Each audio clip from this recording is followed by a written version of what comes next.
ആസുരം മാത്രം ഒഴുകാതെ നിന്നു.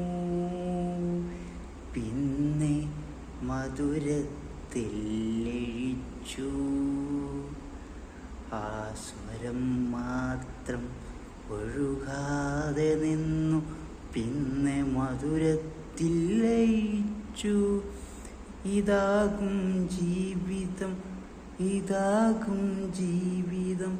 അതോ കടലിൽ ചാടിപ്പോകും, അതോ കടലിൽ ചാടിപ്പോകും.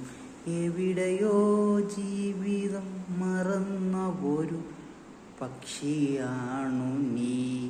എവിടെയോ ജീവിതം മറന്ന ഒരു പക്ഷിയാണു നീ. ആ സ്വരം